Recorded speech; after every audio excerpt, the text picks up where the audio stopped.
Mga kwento ni Fermo.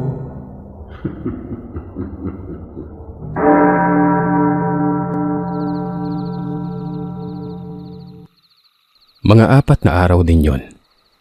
At kahit pag-uwi at pagtungo ko sa eskwelahan, bantay sarado ako ng lolo. Paliwanag niya pa, oobserbahan niya umano ako. Nagtanong naman ako kung para saan. Babantayan niya umano ang ugali ko gawa ng hindi maiiwasan na mainis daw ako sa isang tao. At kapag nangyari yon ay maaaring saktan ng dugaw ang taong yon. Dagdag pa ng lolo ay kausapin ko umano ang dugaw. Sabihan ko sa mga gusto kong mangyari. Para na rin umanong magkaintindihan kami nun. Pero hindi naman nagsasalita ang dugaw. Ang naririnig ko lamang dito, tawa. At kung minsan ay iniihipan ang mukha ko habang natutulog ako. Kumbaga pinaglalaruan ako nun. Kaya noon ay wala akong matinong tulog. Yung takot ko sa dugaw ay napalitan ng pagkabanas. Sinasabihan ko pa nga itong lumayas sa katawan ko pero naririnig ko na lamang ang pagtawa niya. Hanggang sa nasanay na lamang ako, hindi ko na pinapansin. Isang araw ay may sinabi si Manong Romy kay Lolo. May tao umano na kaduda-duda ang kinikilos nun. Noon daw itong nasa eskwelahan ako habang ang lolo ko naman ay nasa Carmen. May pinuntahan na kaibigan. May okasyon kasi. Na mga sandaling ito, hapon at kung hindi ako nagkakamali, kauhupa pa lamang ng ulan. Sa pagpapatuloy ni Manong Romy, lalaki umano ang tao, panay sipat sa bahay, at balik doon sa tindahan malapit sa bahay. Para bang may sadya pero halatang masama ang sadya nun. Ayon pa kay Manong Romy, baka magnanakaw umano. Kaya ayon. Buong maghapon siyang nagbantay sa bahay. Yung tuba na bahal na lamang umano dahil hindi niya inihatid. Hanggang sa pagsapit ng hapon, muli umanong sumipat yung taong yon. Tapos ay nagtungo doon sa punong patay. Ano ka mo? Nagtungo doon? Siya, sige, hayaan lang natin. Kapag bumalik yun at nagkataong narito ako, sabihan mo ako kaagad mungkahin ng lolo. Habang nakikinig ako sa pag-uusap, naglalakbay sa isip ko noon ang maraming tanong. Wala naman kasing naging opinyon si lolo. Maliban na lamang kay Manong Romy na sinabing magnanakaw yung tao. Kinagabihan ay nagtanong ako kay lolo kung ano ba ang posibleng sadya ng taong yan. Ang sabi sa akin ni lolo, hindi umano magnanakaw yon.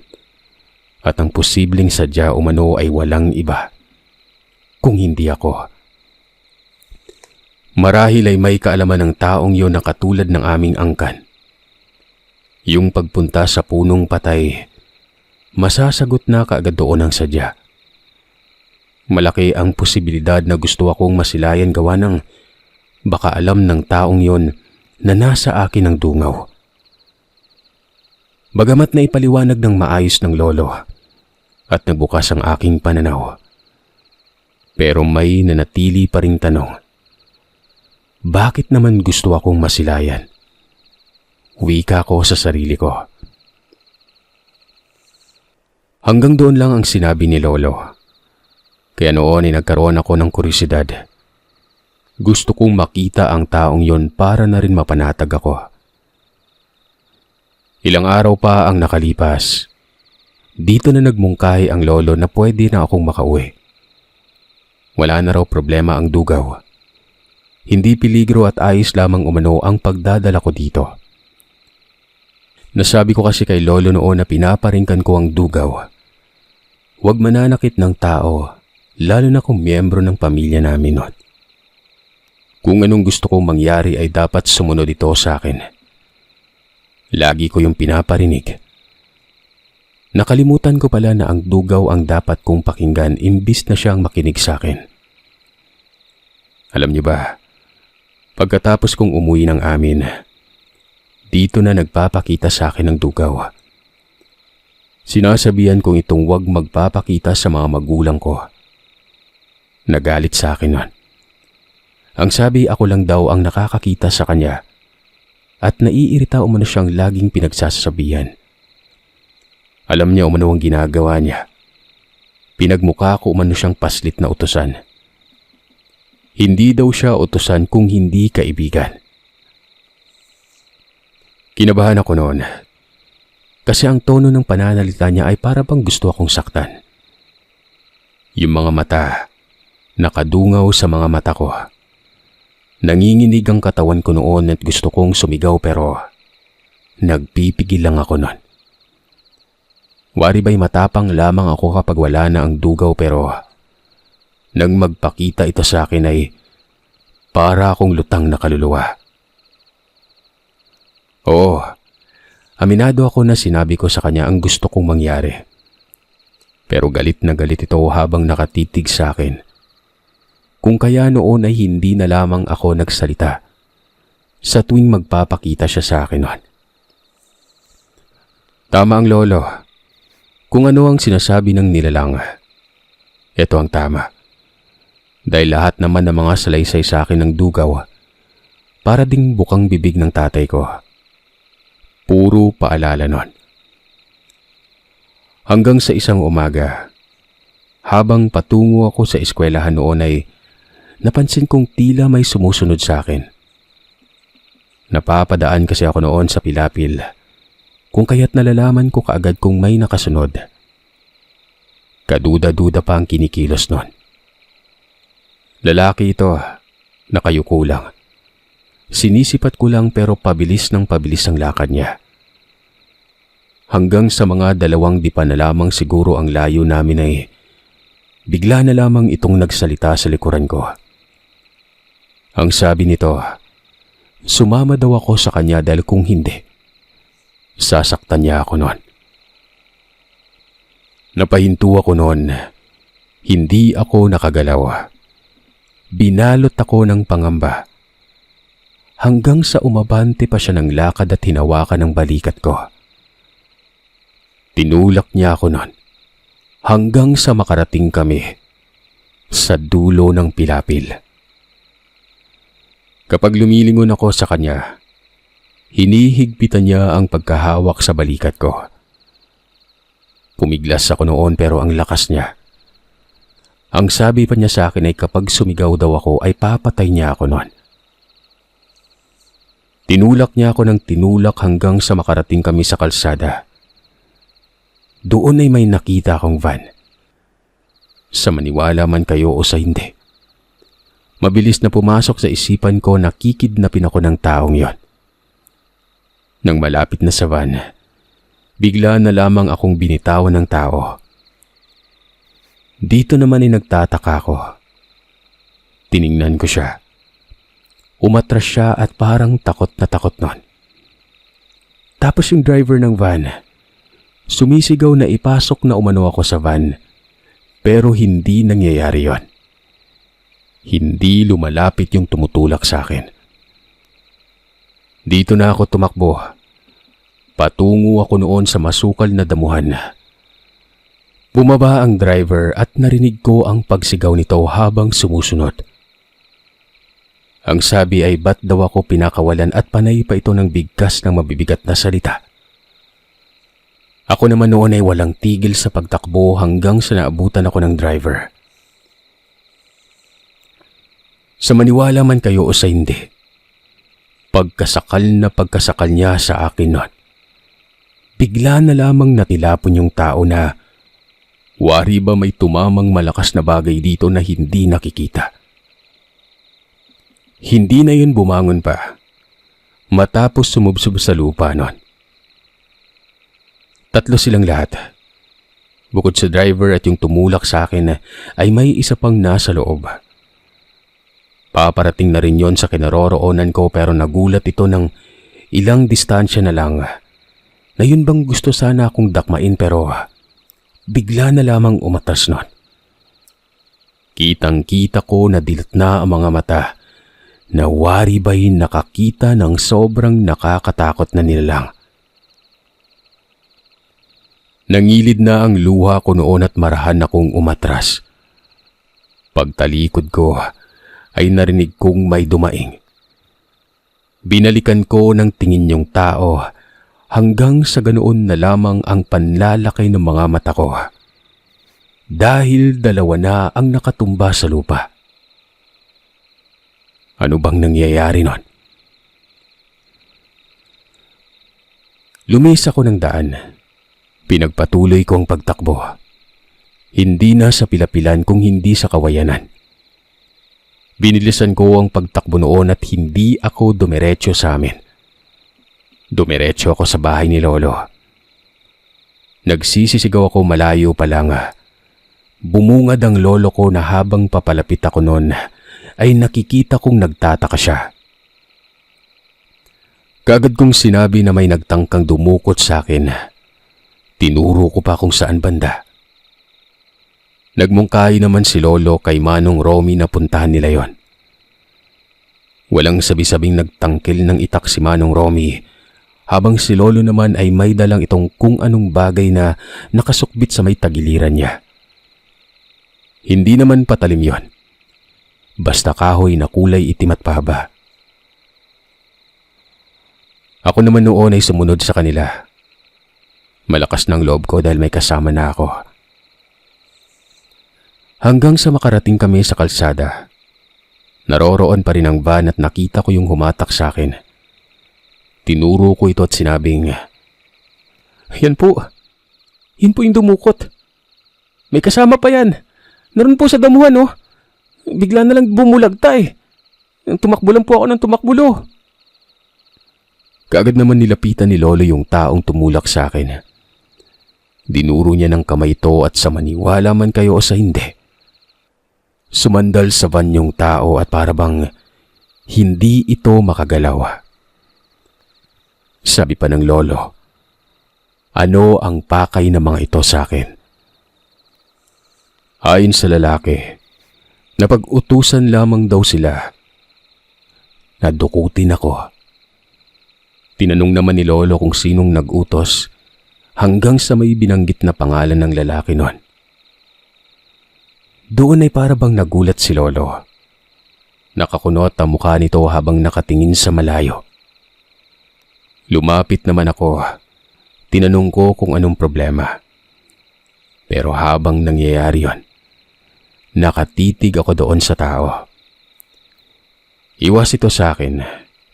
Yung mga mata ay napakalikot. Pero hindi nagsasalita ang lolo nun. Sa halip, tinungo nito ang direksyon kung saan ko tinuro ang ibang mga kasama. Dito pa lamang nakagalaw yung lalaki. Lumapit naman si Manong Romy. Sinabihan itong huwag magkakamali ng kilos dahil tatagain siya nito. May mga tao na noon na nakakakita, maging ang ilang estudyante naroroon din.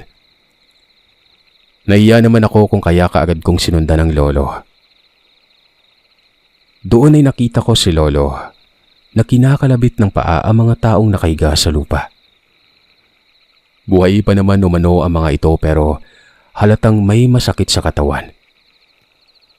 Yung isa, baluktot ang paa. Sa isip ko ay nabali ang paa noon pero malaking katanungan sa akin kung bakit. Hanggang sa nagsalita si Lolo. Nagtanong ito sa akin kung ano daw ba ang ginawa ko sa kanila.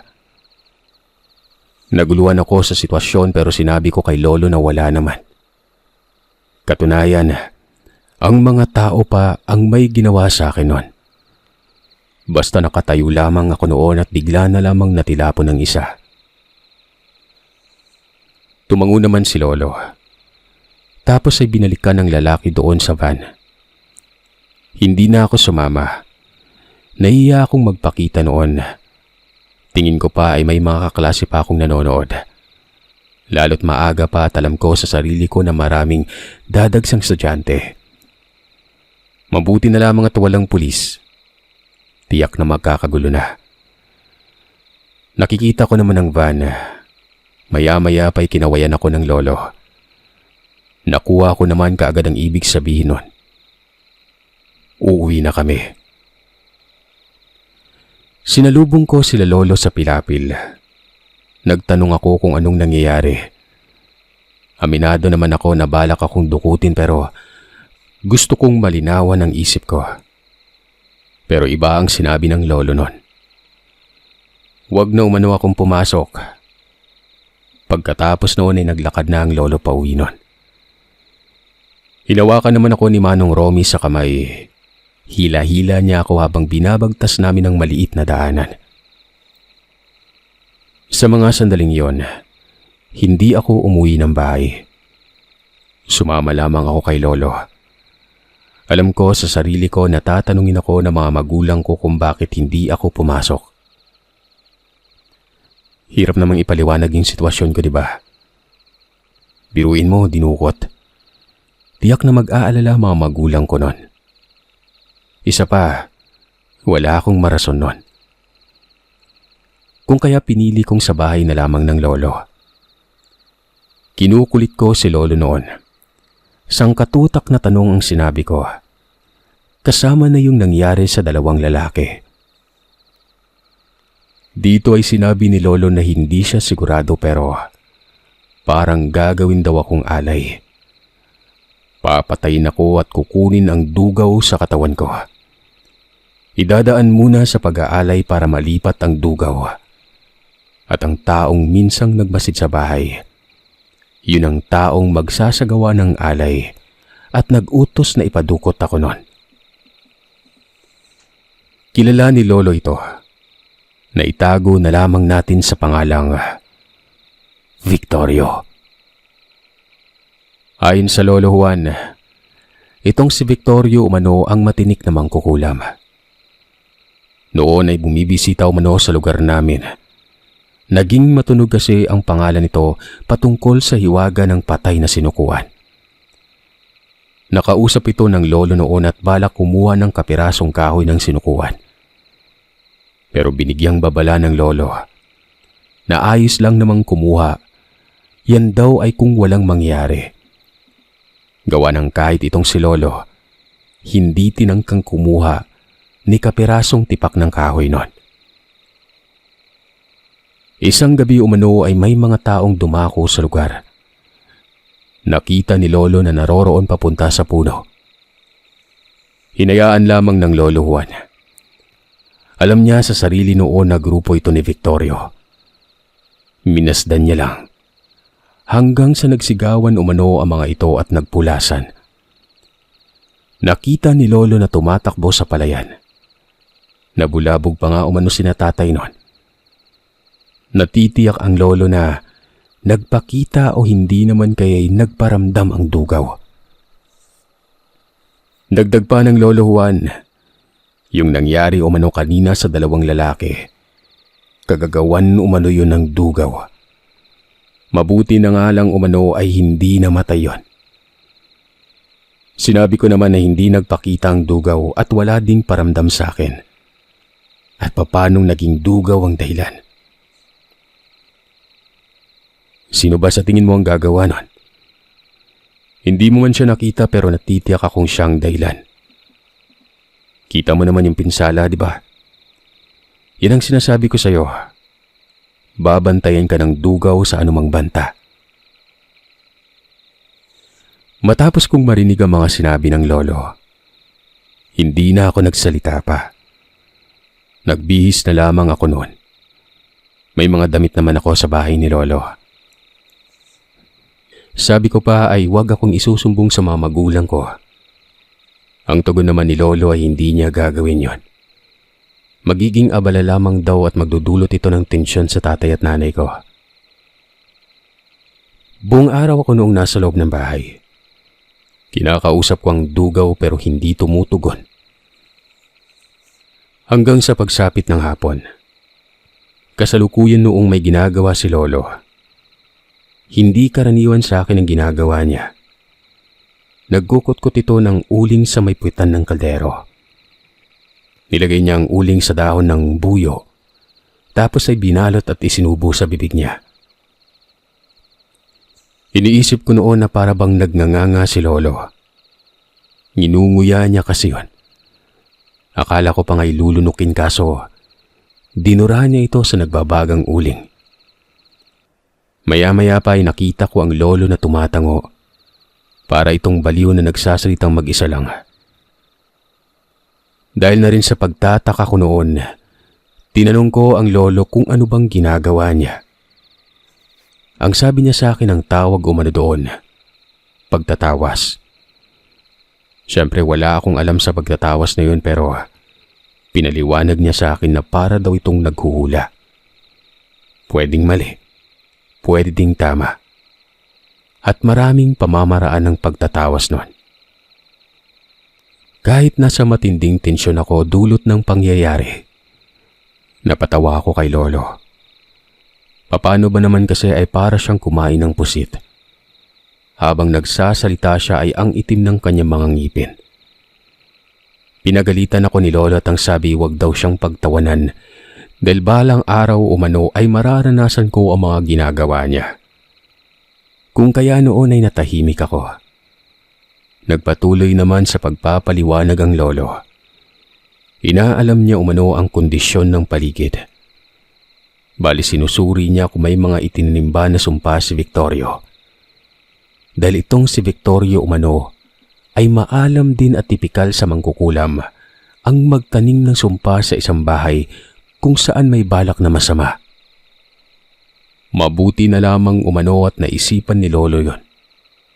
Dahil kung hindi namin malalaman na may sumpa nga. Oo, sapagkat totoong may nilagay umano si Victorio.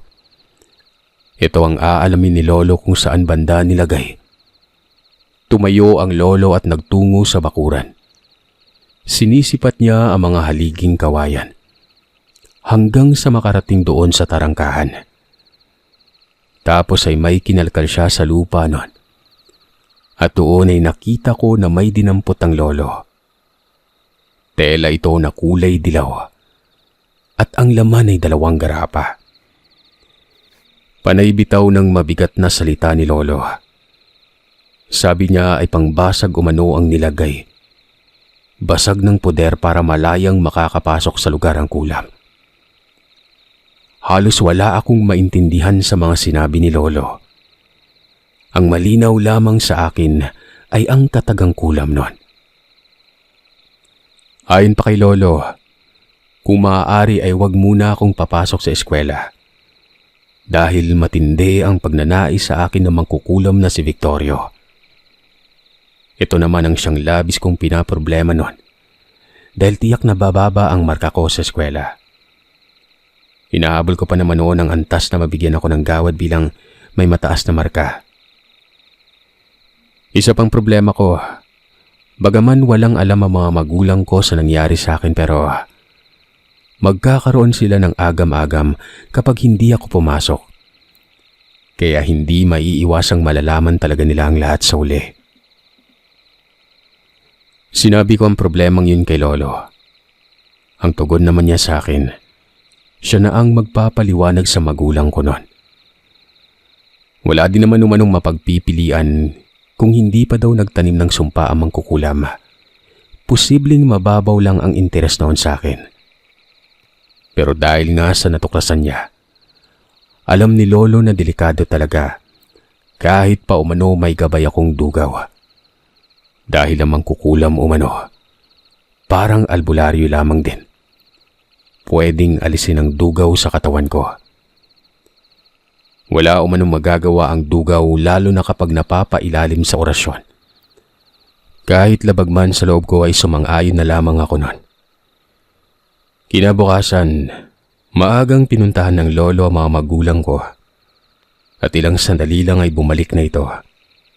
Pero kasama si tatay. Makikitang ang bigat ng itsura. Pinutakte ako ng sermon. Sinaluko yun lahat. Kasama na kung bakit daw ako nagmatigas at lumapit pa talaga sa punong patay. Nasapian na umano ako ng engkanto at ito pa ang mag-uudyok sa akin sa kapahamakan. Nakatingin lamang ako kay lolo noon pero hindi ito kumikibo. Wari ba'y hinahayaan ng tatay na makapagpalabas ng sama ng loob. Hanggang sa maya-maya pa'y dumating na rin ang nanay at kasama si Ate Helen noon. Alam niyo bang papaluin sana ako pero pinigilan ng lolo. Ang sabi ng lolo ay wag daw ako sasaktan dahil nasa loob ko ang dugaw. Baka magalit ito. Kaya noon si nanay ay umiyak na lamang. Habang si tatay naman ay ilang saglit lamang ay huminahon na. Sinabing napasubo na umano. Harapin na lamang namin ang problema. Nagtanong pa siya kay lolo kung anong dapat gawin. Ay naman sa lolo ko, ang unang gagawin ay dapat walang makakaalam na iba maliban na lamang sa amin. Si lolo na ang gagawa ng paraan. Wala namang ibang harap sa mangkukulam kung hindi siya na lang.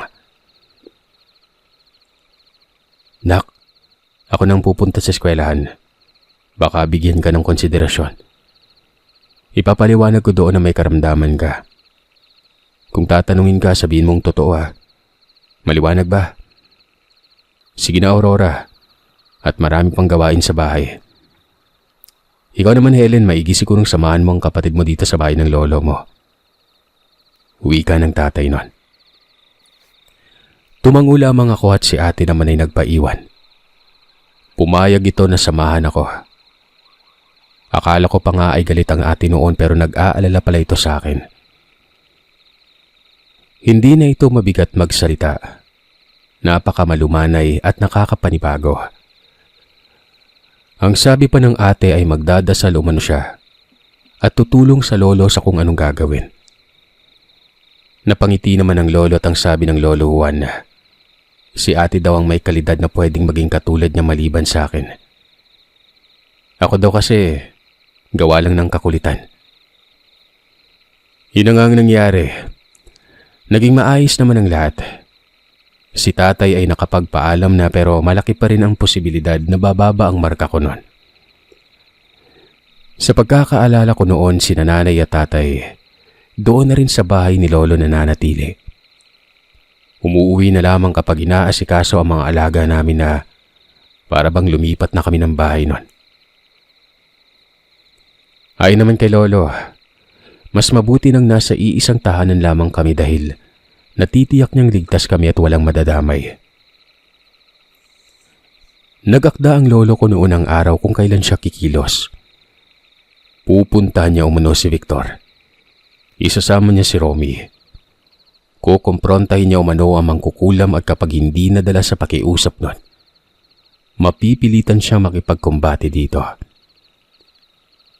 Sabi ko naman ay sasama ako pero hindi pumayag si lolo.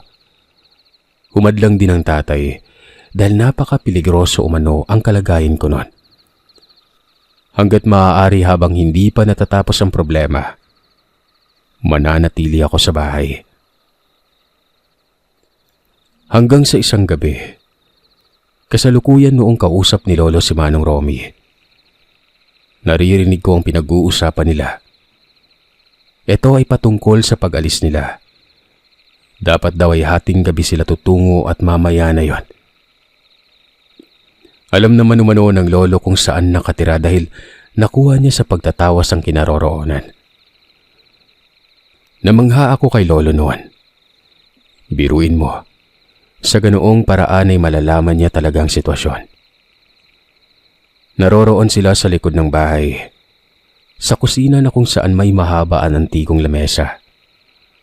Habang ako naman noon ay nakadungaw lamang sa bintana doon sa may silid. Maya-maya pa'y naghanda na si lolo. Nakita kong may nilabas pa itong baril at yung tabak niyang mahaba. Inilapag niya ito sa may lamesa. Hindi niya alam na nanonood lamang ako sa kanya. Inakala ng lolo'y natutulog na ako pero tinandaan ko kung kailan sila aalis nun.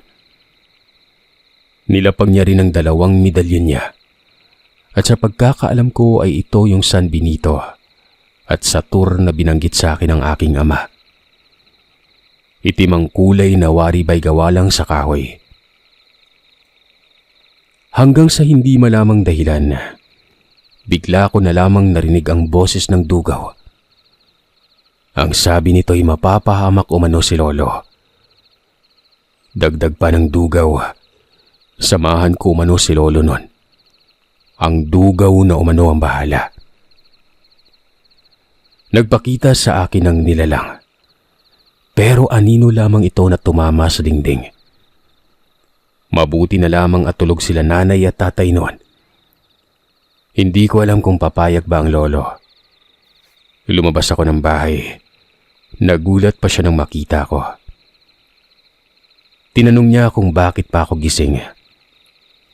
Hindi kaagad ako nakapagsalita. Iniisip ko pa ang sasabihin. Hanggang sa maya-maya pa ay bigla na lamang nagtayuan ng mga balahibo ko sa katawan. Kasunod doon ay ang pagbuka ng bibig ko. Nagsalita ako na kontra sa pagdikta ko noon. Hindi ko alam kung anong nangyayari. Ang sabi ko'y sasama ako sa lolo ko at tutulong ako sa pagsupil sa mangkukulam na yon. Matapos noon ay para bang nagkaulirat ako. Nanlalaki ang mga mata ko dahil alam kong hindi ako yung nagsasalita. Kung hindi ako nagkakamali, dugaw yon. Sila Lolo at Manong Romy ay nagkatitigan. Halata sa mga ito ang pagkagulat. Hindi ko alam kung bakit tumango ang lolo ko na wari ba'y pumayag ito. Dapat pagagalitan ako eh. Inaasahan ko na yon. Pero iba ang reaksyon ng lolo. Hanggang sa nagsalita na si lolo pero hindi ako ang kinakausap. Dahil ang sabi nito, mas maigi kung ikaw nga ang haharap pero hindi ko iiwan ang apo ko. Ngayon tayo aalis. Kaibigang dugaw. Ano Pulo? Tama ba yung narinig ko? Nakikita mo siya? Huwag ka na magsalita dyan, apo. Hindi ko siya nakikita pero dama ko ang pahiwatig niya. Alam kong hindi mo kayang sabihin sa akin ang mga katagang yon.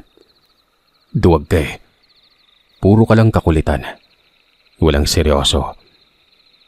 Sumama ka. Tutulong ang dugaw. Mungkahi ng lolo nun. Hindi na lamang ako nagsalita noon. Naging sapat na sa akin ang pagtugon ng lolo. Pero sa mga sandaling yon ay parang sasabog ang dibdib ko sa tindi ng kaba. Ilang saglit lang ay sinara na ni lolo ang pinto ng bahay at pinatay pa ang ilaw sa may kusina. Matapos noon ay nagmungkahi na ang lolo na aalis na kami noon. Sumusunod lamang ako sa kanilang dalawa ni Manong Romy. Naglakad lamang kami noon. Sobrang payapa nang makarating kami sa may kalsada. Wala man lamang bukas na tindahan. Mga 11:00 na noon. Akala ko pa ay sasakay kami pero naglakad kami sa mahabang kalsada. Napakalayo. 1 oras na lakaran. Pero habang nangyayari yon, naririnig ko ang paghangos ng dugaw na wari ba'y galit na galit ito. Hanggang sa makarating kami sa kasunod na lungsod. Dito ay sinabi ng lolo na malapit na daw ang bahay ni Victorio. Sa labas lamang daw kami mag-antay at hayaan ng dugaw sa kung anong gagawin. Kapag nakawala daw ito sa katawan ko, magiging malakas ito pero kapag nahuli umano ako habang nakulong ang dugaw sa katawan ko, malaya ang mangkukulam para gawin ang kanyang isasagawang pag-aalay. Hahadlangan daw kasi nito ang paglabas ng dugaw nun. Hindi ako kumikibo noon. Lamang sa akin ang matinding tensyon. Hanggang sa nakarating kami sa parang subdivision. Basta may magkakasunod na bahay noon at lahat ay konkreto ito. Dito na sinabi ng lolo na huminto na kami. Nasa gilid kami noon ng mahaba at mataas na pader. Pero ilang saglit lang, bigla na lamang akong nakaramdam ng panghihina. Yun bang para akong hihimatayin? Niyugyug ko pa ang ulo ko noon.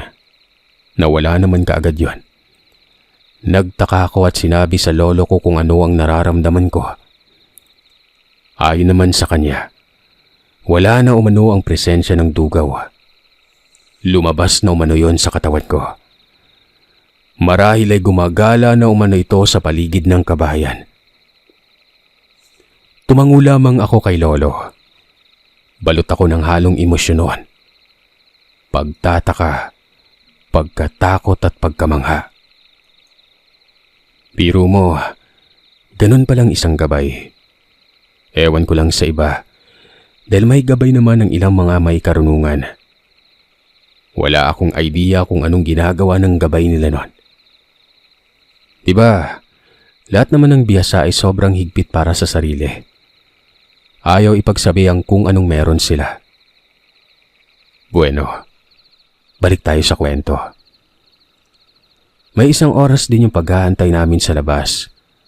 Hanggang sa maya-maya pa ay may nakita akong nagtatakbuhang mga tao sa bandang likuran.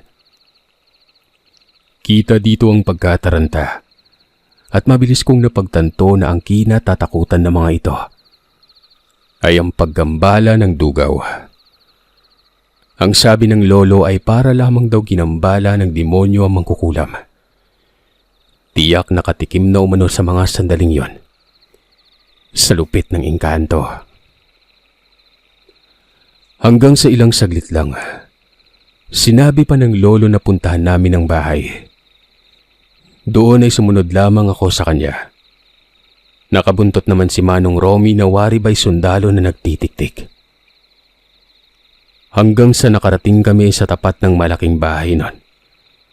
Nanlaki ang mga mata ko gawa ng nakita ko yung van na ginamit noong kamuntikan na ako madukot. Nakaparada ito sa labas. May tao doon na parang baliw na nakatulala habang nakasandal sa dingding ng bakod. Ang sabi ng lolo ay yun na daw si Victorio. Hindi ako makapaniwala noon. Para itong iniwan ng diwa. Literal na nakatulala lang. Nasa labas ng bakuran nito. Lumapit ang lolo at sinuri yon. Pero bigla namang kumaripas ng takbo patungo sa loob ng bahay. Yun bang parang nakakita ng sobrang nakakatakot nang masilayan si lolo. Ilang saglit lang ay bumalik si lolo at ang sabi, pwede na umano kaming umuwi. Dagdag pa niya ay hindi daw sinaktan ng mga tao. Tinakot lamang umano ito ng halimaw. Nagtanong pa ang lolo nung bumulong na ba sa akin ang dugaw pero ang sabi ko hindi. Tumango na lamang siya noon. Tapos na daw ang problema namin. Malamang sa malamang ay naramdaman ng mangkukulam ang presensya namin. Pero ang hindi nito napaghandaan ay ang presensya ng dugaw na yon. Para lamang kaming gumala noon na akala ko pa mapapalaban ako at mapapahamak. Ganun lang pala kadali. Nagpakapagod pa. Napakalayo. Sobrang tuwa noon ng tatay nang malaman ang mga sinabi ng lolo. Hindi na umano magtatangka pa yung mangkukulam. Tiyak na pati umano kaluluwa nito. Basag na kasama ang kaalaman. Nang dahil yon sa dugaw. Hindi ko na ididetalye dito ang reaksyon ng buong pamilya. Basta yon, naging masaya at payapa ang lahat. Pero ang ipinagtataka ko noon ay hindi na nagpaparamdam sa akin ng nilalang. Pagkatapos ng tagpong yon, wala na. Ilang araw yon hanggang sa umabot pa ng 1 buwan. Samantalang panay naman ang pangungulit ko sa nilalang na yon. Hanggang sa nakita ko ang dugaw na naroroon na ito sa puno ng sinukuan. Akala ko pa noon ay dumalaw lamang sa teritoryo pero nakausap ko siya. Nilubayan niya daw ako dahil nalalagay lang daw sa peligro ang buhay namin noon. Mabuti sana umano kung ako lang dahil nasa katawan ko siya. Pero madadamay umano ang ibang tao noon. Hindi ako nakaramdam ng lungkot noon.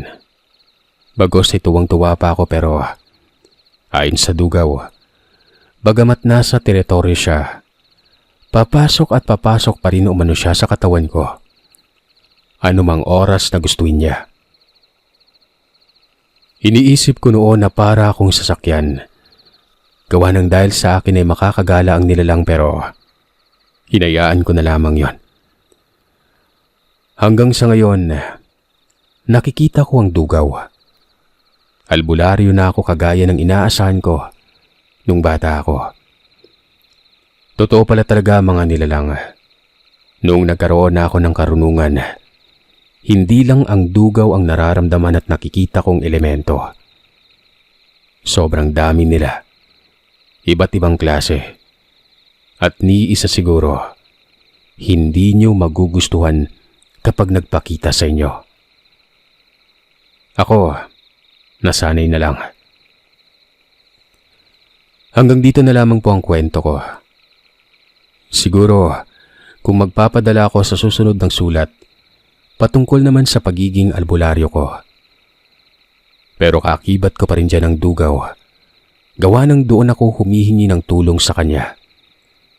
Lalo na kapag kinabibilangan na ng elemento ang nire-resolba kong problema.